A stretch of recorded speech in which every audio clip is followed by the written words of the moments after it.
Welcome to the Art of Badassery, where I explore what it takes to live life on your own terms, break free from the status quo, and unleash your inner badass. Whether you're a rebel at heart or simply seeking inspiration to step outside your comfort zone, this podcast is for you. I'm your host, Mahara Wayman, and each week I dive into the stories, insights, and strategies of those who have mastered the art of badassery and are living life to the fullest. They smile when no one is looking. Welcome to another episode of the Art of Badassery podcast, where we celebrate the incredible individuals who have mastered the art of living life on their terms. Today, I have a truly remarkable guest, someone whose life embodies self-discovery and transformation. My guest, Paige Park, hails from the vibrant city of Indianapolis, Indiana. Her path in life has been anything but ordinary, filled with dreams and aspirations that have evolved over the years. From a young dreamer with visions of being a Broadway star to contemplating a career in computer programming, Paige eventually found her calling in the world of education. For 24 years, Paige dedicated herself to the noble profession of teaching. Her classrooms hosted students of all ages, and she brought her passion for learning to diverse educational settings. However, as life often does, it presented Paige with unexpected challenges. Losing her parents left her in a state of profound disarray.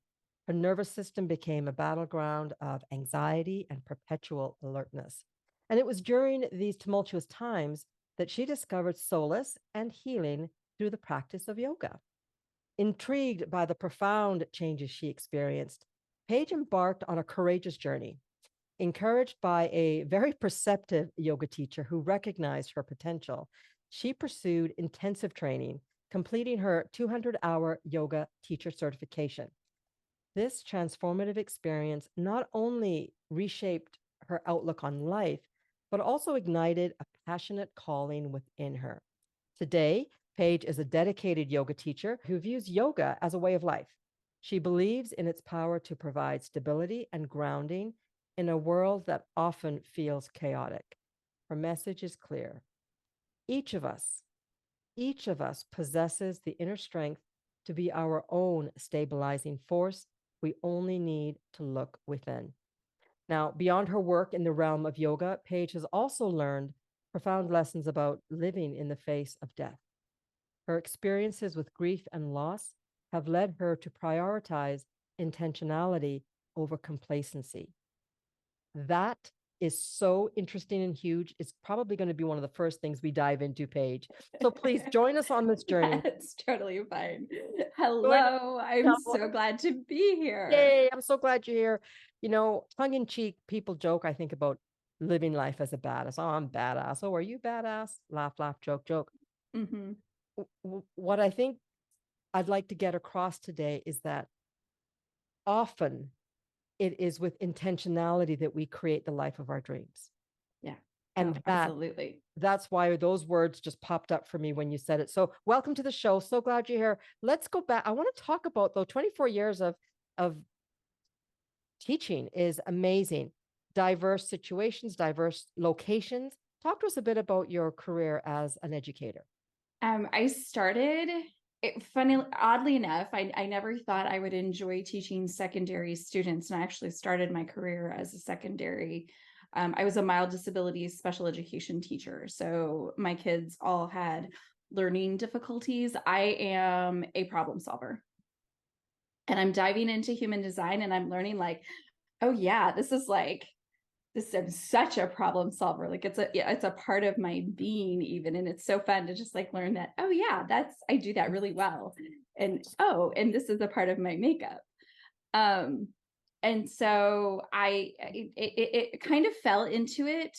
I excelled at computer programming when I was in high school.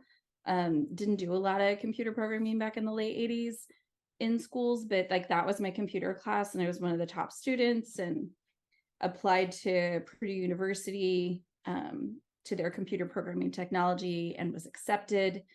I wrote a program for my dad's business as a high school student to figure payroll. Wow. And it worked, and I used it because I worked for him. And I was on this trajectory, and then a local elementary school caught fire, and I started taking. I was in a class that needed volunteer hours, and I started taking the kids with mild disabilities from the resource room to their regular classes, and then picking them up and taking them back to the resource room as a part of my volunteer hours.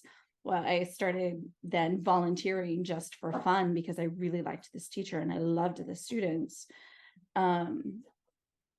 In the resource room during like my study hall, and anytime I had free availability to go down there and work with her, I would go down there and work with her.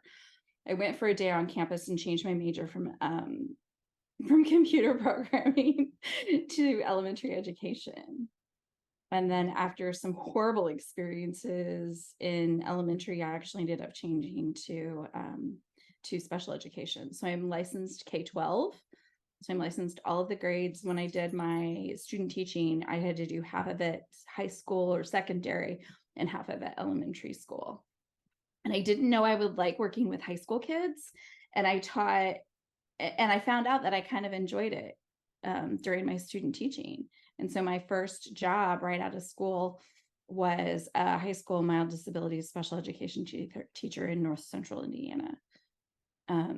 Didn't want to be so far from home. So I ended up moving back down here, taught secondary at a small rural school for a couple of years. I taught students in a self-contained emotionally disabled class in the inner city of Indianapolis. I worked at an inpatient treatment center for a few years as one of their educators. And then I successfully burned myself out. So I quit for a little bit.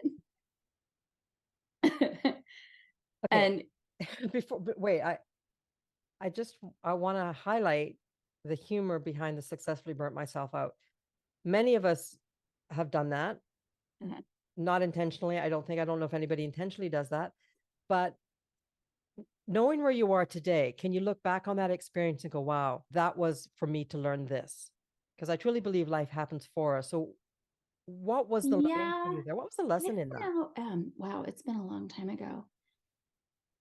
The lesson, I think, was for me to be content where I had been placed.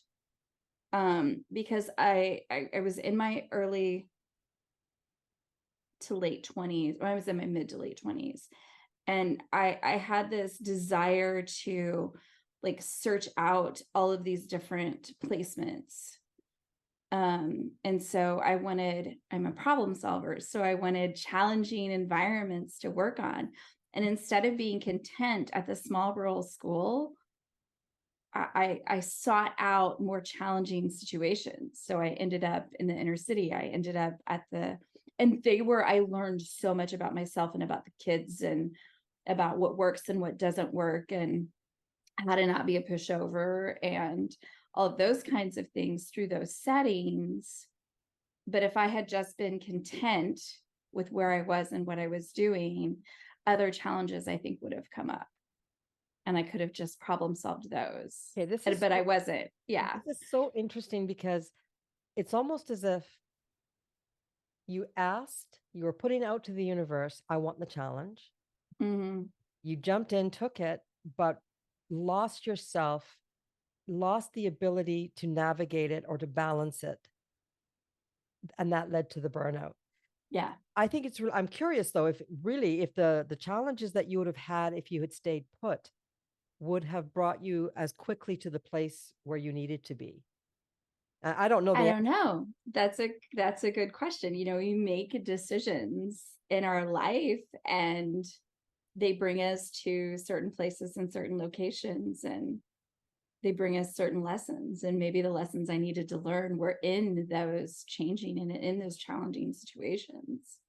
Well, it's one of those, I don't want to go down that rabbit hole, but I think it's interesting because when we recognize that we are spiritual beings having a human existence, which is what I think, but when we give ourselves permission to look at everything through the lens of love, and it was exactly the way it was meant to be, then it gives us other questions like, well, if it was meant to be that, but what if I had done it this way? Because I could have just as easily turned left. than turning right. Or I could Mhm. just as easily fought the desire for the challenge and said, oh, give it up. We'll try next year. Let's just stay put. It's just fascinating. It's one of those questions that you can just lose yourself in. But Very much so. Yeah. It's something I've contemplated a lot, especially leaving compute the idea of being a computer programmer and going into education. Like that's one of those huge, like, I wonder what my life would have been like if I had stayed. I got to ask, what did dad think, mom and dad think about you leaving? Because, back in the late 80s, that was the thing to be, was if you were on the cutting edge of computer technology, man, you'd be set. Right. My parents were actually very encouraging. My mom was an educator and they had strong ties and beliefs into education. My dad was a civil engineer. And they were very much supportive of, if that's your passion, go for it. Beautiful. You're so lucky to have that, Yes. to have had that level of support. I mean, many of us do. My parents just wanted me to just be happy, but pay the bills. Actually, Right. at Yeah. one point, my mom said, could you get a real job? Because I was an actress. I was dancing, trying to make ends meet in my 20s, as in the theatrical world. And of course, I wasn't. And I remember her saying, sweetheart, we love you so much, but could you get a real job? And I'm like, what do you mean? Like one that pays? And she's like, yes. Okay, great. So your parents were supportive of you pursuing your passions. Mhm. You were with and experienced many things in your 24 years. What are some of the key things that you take away now that you're no longer in the education world? The traditional, because obviously what you do is there's lots of education. Obviously, yes, But very what are educational. some of the things that you're taking away when you look back on your career? One of the things, and I learned this lesson really early in my career, don't judge a book by its cover. Hmm.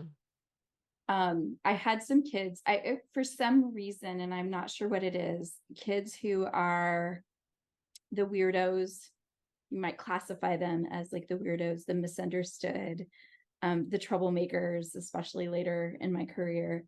Those are my people in the education world. And those kids have flocked and gravitated. There were a handful of us at the school that I left, and those kids would flock and gravitate to us. Um, and it's just getting to know what's underneath of what you see on the outside. So what you see on the outside isn't always what's underneath. So pay attention to what's underneath because that's what counts. Oh my gosh, that's a philosophy for life, Right. Yeah, right? No matter how absolutely. you cut it. This is just a facade, right? And this is what I've learned for myself. I'm not speaking for anybody else, but I've learned that if I base my worth on what I have created on the outside, I am setting myself up for heartache because Mhm. the outside stuff, what we see, my clothes, my house, the car that I drive or don't drive. Today I had the bike. But if I put too much value in that, then I run the risk of losing myself in outside, pursuits versus what's on the inside. What's on the inside is always way more interesting.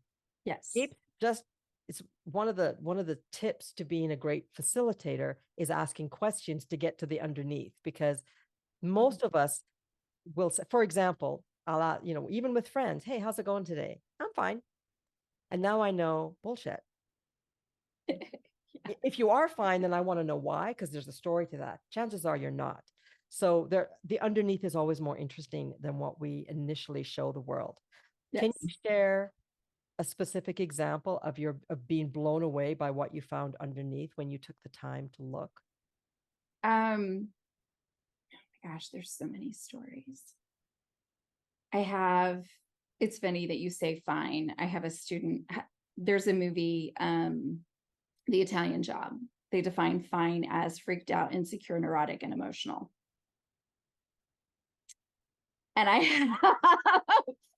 have a former student who lots of trauma, um, abuse when she was younger, um, really struggles to maintain stability in all things. And it was so funny because she would come up to me and be like, self-harm. She did a lot of self-harm. Um, she has been free of self-harm for several months now. So we were celebrating. I had dinner with her last night. We were celebrating that. Yeah, it was really fun to go back and see. Like, I had dinner with two of my former students. And last year she'd be like, I'm fine, everything's fine. And finally I looked at her and I went, you're not fine. It's okay that you're not fine. Do you know what fine means? And I gave her that definition. And so now anytime she goes, and so anytime after that she would say, I'm fine, I would be like, no, you're not. Really? Or I'd say, really, you're fine? What's really going on? You're not fine. So that's one of the big ones. And just some of these, the kids these days, at least the ones that I interact with, carry so much. I've had kids who were providers for their family, and they might say that they're fine, but they worked all night so that they could help pay the electric bill. And there's so much going on with them, and they carry, like I said, a lot of the ones that I worked with. Now, this isn't blanket for all of them, but a lot of the ones that I worked with, it was like there's always a lot going on underneath. And I was one of those teachers that was a safe haven for that. Right. Hey, what's really going on? Yeah. And I would take time, and I would much of my career was relationship building. How can I create relationship with these humans? It's such an important component of, I think, our societal structure, that we teach each other how to do that. And I do think it's a forgotten art almost, because for so many reasons. And I'm not going to bash the internet. I work on the internet. I'm not going to bash social media. I live in social media. But I will say that I think there's a definite correlation between even my children and their ability to communicate truly how they are feeling with the escapism that technology has provided everybody. So, I mean, I love the English language. I'm a writer. And I remember, I will never forget, actually, the day that my daughter called me dude. And I almost lost my shit. Like, what did you just say? Because she got into the habit. That's how they talk to each other. And that's how she was texting friends. And she called me dude. And I got upset. And I said, look, I don't care how you talk to your friends, but there's a level of respect and just normalcy that I expect from you. And dude I am not your dude. I'm your mom, mummy. I'm best mom ever. I'm babe with the curly hair, but I'm not dude. And she kind of laughed. And I remember calling them out on some of the language that they used while texting. And we joked about it, but I think in that moment, I was just really afraid that it was another example of me losing them to something that was not supporting them, versus a life of an uninsulated life where they could actually communicate what they were feeling. Does that make sense? I will say it does. 2 years ago, I lost a student, died tragically in a car accident. I was in school that day on his way home or on his way to work. I can't remember which. Car flipped, didn't have a seatbelt on, thrown from the car, died a couple of hours later. Like, it was very instantaneous. And one of the most beautiful things I've ever seen in my life was these kids who are these tough boys, the ones who don't show any emotion, holding each other in a circle, sobbing at the loss of their friend.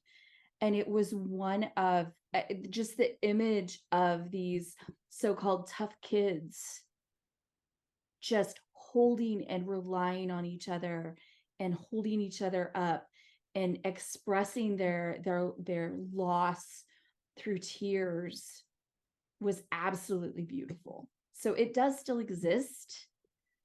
We just have to dig a little to find it sometimes, because it's covered up by all of the other things. Yeah, I think, and to your point, I think we have a duty. Anybody who feels badass, or even if you're not feeling like a badass, I think it is our duty as part of the community to just take a moment and reach out to someone. How are you? How are you really? How can I help you? What are you feeling? Because it does make a difference. And I think, as humans, our base, some outside of needing to be fed and clothed, we need to feel that we belong. And so many of us do not feel that. Maybe we don't even realize that that's what we're feeling. But when you painted that picture of the grieving so-called troubled kids or tough kids, all I could think was, the tough kid, there is no such thing as a tough kid. A tough kid is a hurting kid, Yeah. you know. And I use tough in quotation Of marks. course. Yeah. But I love that you recognize the beauty in that moment of theirs when they were being truly honest with themselves. Mm-hmm. So many of us Yeah. have had a lifetime of pretending that we don't know what we're scared to be that honest. And that's what this podcast is all about. It's okay to be honest. If you're having a tough day, it's okay to feel that. In fact, I truly believe that you can't change your relationship with those feelings until you feel them Mm-hmm. Oh, absolutely. and really feel them. That is the premise of all that I do now, is uncovering the feelings that you're really feeling and expressing and digging into them. When my mom passed away, my father he had an infection at the time, and so mom dies and dad is still getting treatment. He's still having these issues, and grief would bubble up, and I would be like, I don't have time for you, and I would shove it back down. And it came out like, by the time my dad passed away and we took care of my parents' estate and did all of the other things, like, I was a dysregulated hot mess. My blood pressure shot up. My digestion was off. Like, all of these things were going on. And it's because I wasn't feeling the feelings. I would every once in a while, so it wasn't all of the feelings. So sometimes when I had the space and something would bubble up, I would allow it to be. But other times I was like, I don't have time for that right now. Or I would be at school and like, I might excuse myself, but I struggled to wear that face sometimes. It became easier as time went on to wear the sad face if I needed to, and to just be honest and real with my kids. Look, I'm really struggling today. This happened, and I'm dealing with it, and I'm trying to deal with it, and it's not being dealt with very well. So I'm upset, and this is how it is. So we're going to take a short break right now, but I'll be back with my guest within 60 seconds. Ladies, unlock your inner badass and transform your life with my monthly subscription workshop. For just $47 a month, you'll have exclusive access to work closely with me, Mahara Wayman, as we dive deep into all things badass, from personal development to conquering your goals. Imagine waking up every day with confidence, purpose, and a smile that radiates your newfound strength. Take advantage of this badass opportunity and join us today at www.mindfulnesswithmahara.com and start your journey toward a happier, more confident you. Smile when no one is looking. You've earned it. Did you notice that when you were honest with your kids in the school, you gave them permission to step up for you, that it made a difference in their lives? I think it did. I think it did. And I don't necessarily know what that might be. I've had 3 kids in the last week, like former students just come up. One I ran into at the grocery store. He was with his girlfriend. It was super cute. He was like, this woman, this is why I graduated from high school. Paige, what does that do to you? Because my heart is just melting. Oh, I'm a little puddle. Yeah. A little puddle. It's the sweetest thing I've ever heard. It's such high praise and a compliment.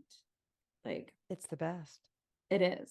Absolutely. I want to congratulate you for that, because there are a lot of teachers that don't have that ability. And it's not a diss against them. We need all the teachers we can get. Absolutely. But They're leaving like in droves. the reason I asked is that this comes up a lot in my work when a lot of my clients struggle with setting boundaries. And what comes up is when I share with them, I invite them to look at setting boundaries a little bit differently. And what I say to them is, are you aware that setting a boundary is a gift? And they're like, no, I'm not aware of that. I said, well, look at it this way. You are telling the world how to make you happy. You're making it so easy for the world. And you are inviting them to support you by supporting the boundary. And it is almost an invitation to my inner circle. Psst, I'm going to tell you exactly what to do so that I like you and respect you. Yeah. And my clients were like, oh my God, I never thought of it that way. Yeah. But what made me think of it is when you were honest and said, I'm having a tough day today, you were actually, on the one hand, inviting them to step up for you. That's okay, teacher. I'm not going to be a tough one today. I'm not going to be difficult for you today because they would absolutely be like, and then some would test it and I would be like, I already warned you. The fuse is short today. Do you just need to go see the deeds? And sometimes they would have to leave, and sometimes they would be like, oh, okay, so she's really serious. But that's what's so beautiful about boundaries, because you have so much control. It's like, look, I already don't be surprised. Yeah. Don't be surprised that I'm inviting you to leave, or don't be surprised that I'm upset with you because I made it very clear.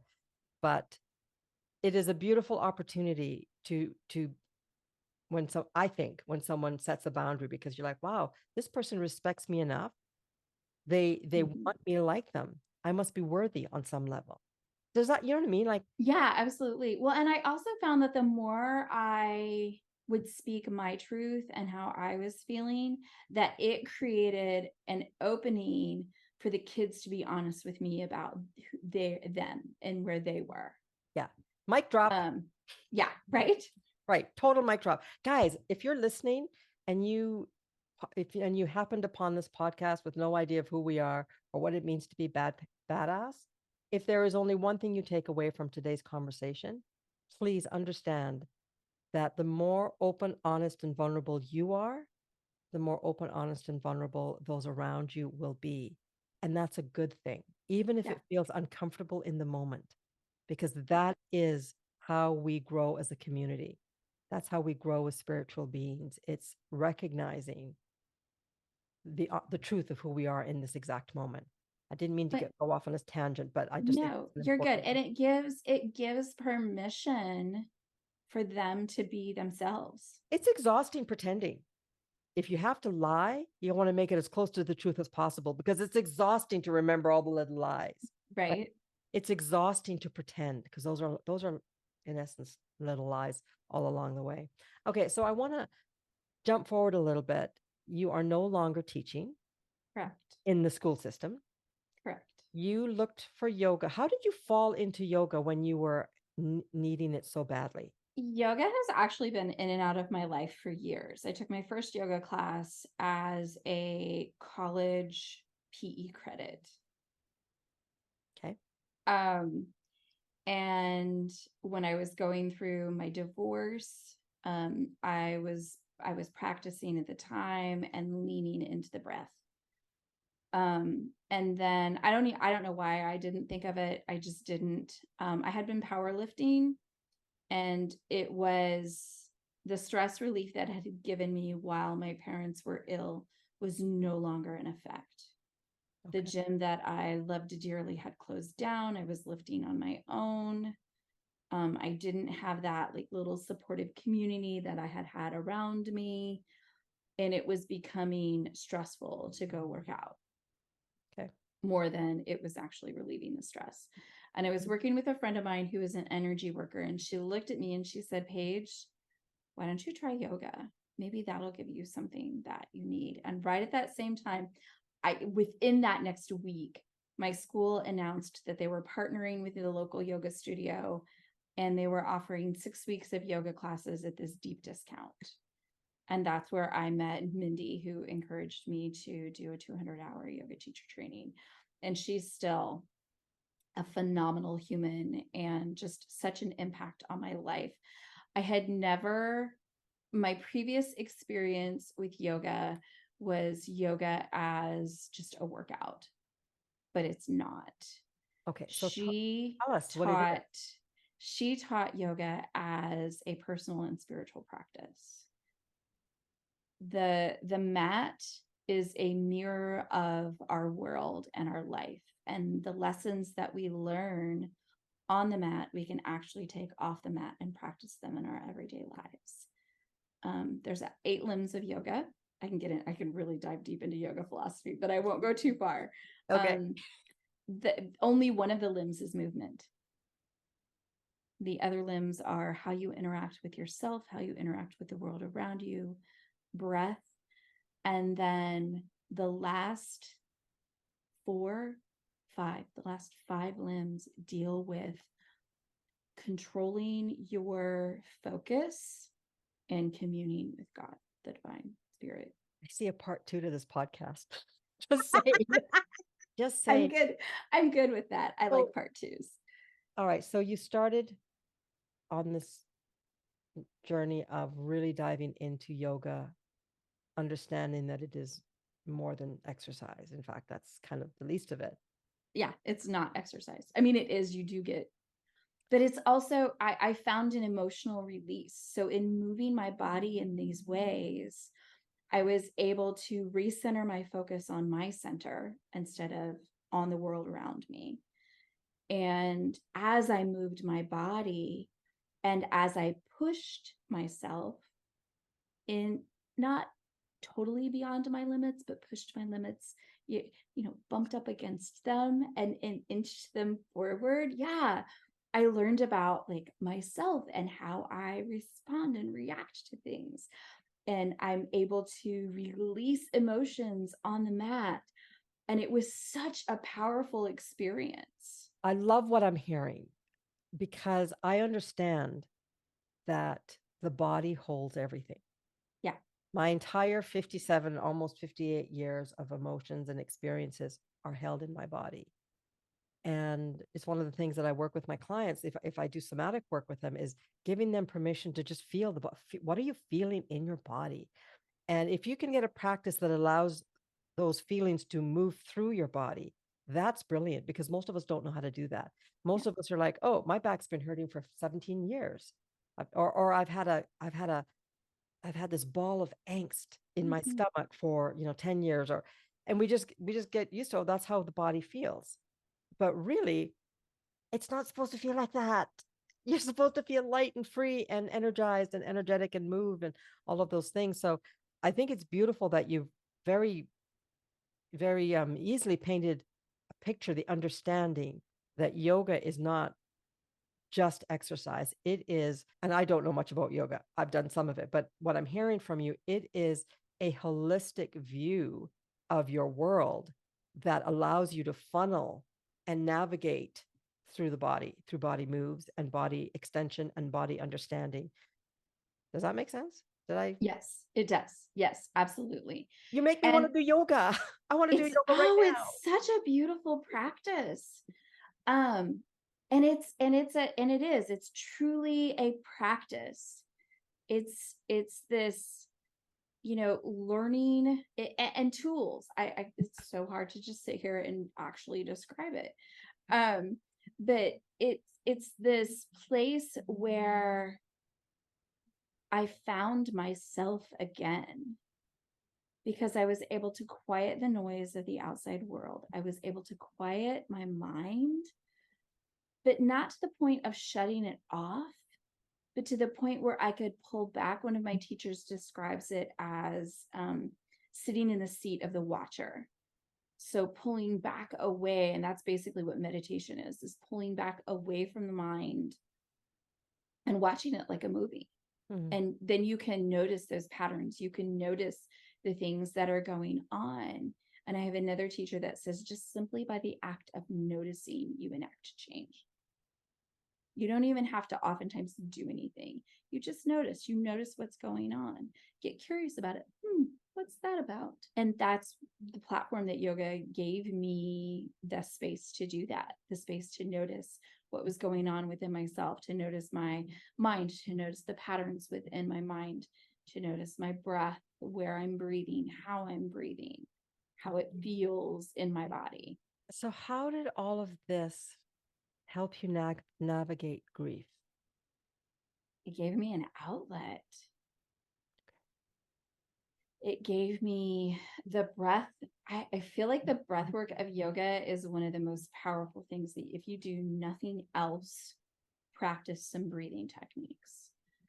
The simple act of pulling in, noticing your breath, and even you don't even have to do a fancy technique, just increasing the inhale and increasing the exhale. So deep, long breath in, long, slow breath out. That simple act calms the nervous system. And I noticed after classes that nervous pit thing in the pit of my stomach would dissipate, and that I felt lighter, and that whatever emotion it had moved through me. And I didn't, sometimes people will cry in class. I'm notorious. If you come to my class, I'm notorious making people cry. You don't make them cry. You provide a space that I allows provide them. space for them to cry. I do. And I didn't have that kind of a release, but it was this like physical letting go. And it was like a sigh, you know, that you breathe in and you, Yeah. it's like my body had this sigh at the end of class. And I was able to quiet all of the noise and all of the things and go, okay, what's real and what's true in this moment. So, thank you for sharing. And I love how you've described that. I want to jump back to this idea of being intentional versus complacent and how yoga helped you develop that intentionality. If in fact it was yoga that helped you develop that, it may have just been life's lessons otherwise. I'm just curious. I think it was a combination. Yes, life lessons, but also yoga gave me the peace to be able to see it and recognize it and go, oh, that.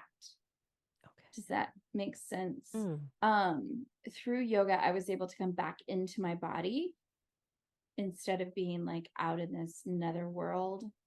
If that makes, it's hard to describe. So what I'm hearing is that the practice of yoga allowed you to feel comfortable in your body. So you no longer had to run away from the feelings. Right. Yeah, absolutely. Ignore them. Right. And I learned to be with the feelings and allow them to pass through me. Beautiful. And then by doing that, it opened me up for, okay, how do I really, some of this was yoga, but also some of it was like losing my parents. And it happened with my mom. It happened so quickly. One moment she's fine. The next moment she has a brain tumor. A few days later, she has surgery. 9 months later, she's gone. Like it was just that quick.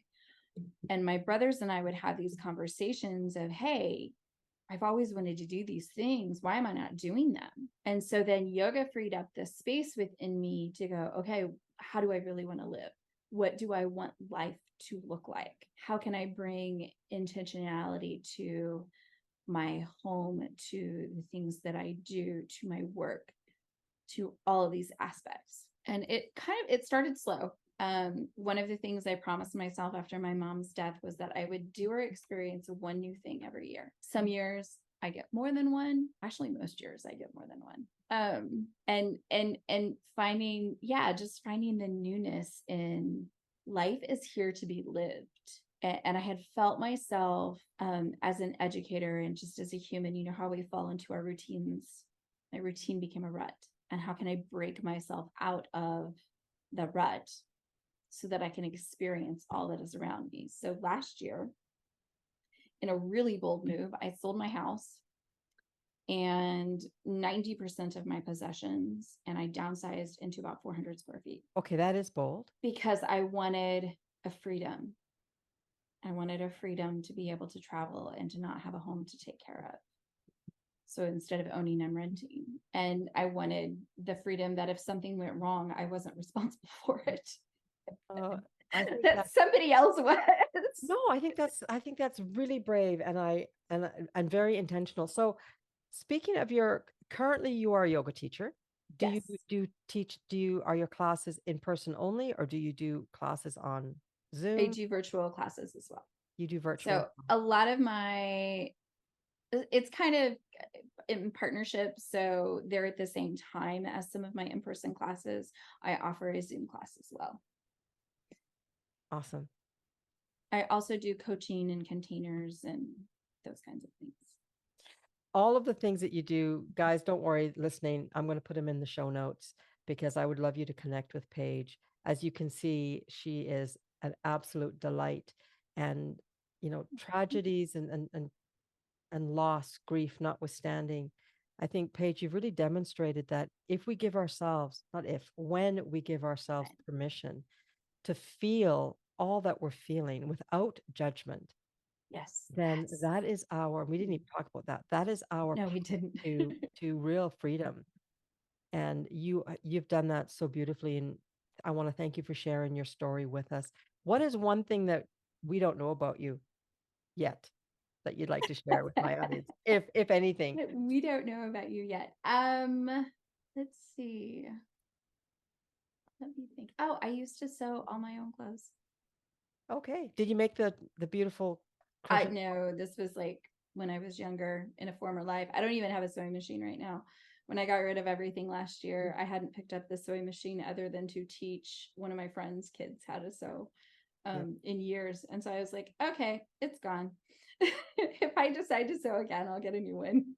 But what a beautiful attitude, right? I mean, your face is just lit up just talking about getting rid of the sewing machine. You're like, energy's gone through the roof. It's so beautiful. It was the most incredible thing was I closed on the house and I went back to go. I had a final sale of something and to grab a couple of more things, and I had my cars loaded to the gills. I had just closed. I grabbed all the stuff for the realtor. I left the key in for the new owners, and I walked away, and this sense of relief flooded over me. And I have just been living the high life ever since. I got to choose what came with me. I got to choose what furniture I purchased to replace the things that didn't. And I'm still in this act of purging. It's crazy. Okay, you are so badass. It's not even funny. And I hope our listeners recognize. But well, here's the thing, and all joking aside, there is freedom when we recognize sometimes that less is more. Yeah. There is a lightness of spirit when we recognize that we are worthy of being intentional. And that is so powerful. And I was going to ask you next, why are you badass? But honestly, I think you've already answered that so many times. It is badass to follow your dream. It is badass to do the work. It is badass to say, I choose me. And this is what I choose for me right now. All of those things are totally badass. And it's badass to be an entrepreneur. Let's be honest. Yeah. Not everybody wants to be it, and which is fine. It's not cut for everybody, but those of us that are in it and love it, even if it's a challenge, it is badass to wake up every day determined to make a difference in someone else's life. And it's pretty clear to me, Paige, that you are on that same trajectory. So I want to congratulate you for that. I want to know more about, I'm going to check out the links as well because I want to know more about your online Zoom yoga classes because I would love that. I haven't done very much, but I do if you want an intro, I have a little meditation group. So it's free. You can log in, create an account. Past meditation videos are there. And every Tuesday I post a blog. And then the first Tuesday of every month, I have a free live virtual meditation. beautiful. So if you want a little intro, that's like the easiest way to connect with me. And meditation is the bulk of my yoga practice. So that's something that's very near and dear to my heart. And I try and make it very practical and very doable and repeatable. Beautiful. Paige, I want to thank you so much for being my guest today. Those of you that are listening, thank you for your support. Please share this episode with a friend. Check out the show notes because I'm going to put as many links as possible for you to connect with Paige. And again, thank you for joining me on The Art of Badassery. My name is Mahara Wayman. Thanks to Paige. I will see you next week. Thank you for tuning in to The Art of Badassery. I hope you enjoyed today's episode and gained valuable insights to help unleash your inner badass. If you found this podcast helpful, please leave a rating or review on your favorite platform. Your feedback not only helps me improve the show, but it also helps others like yourself discover the podcast.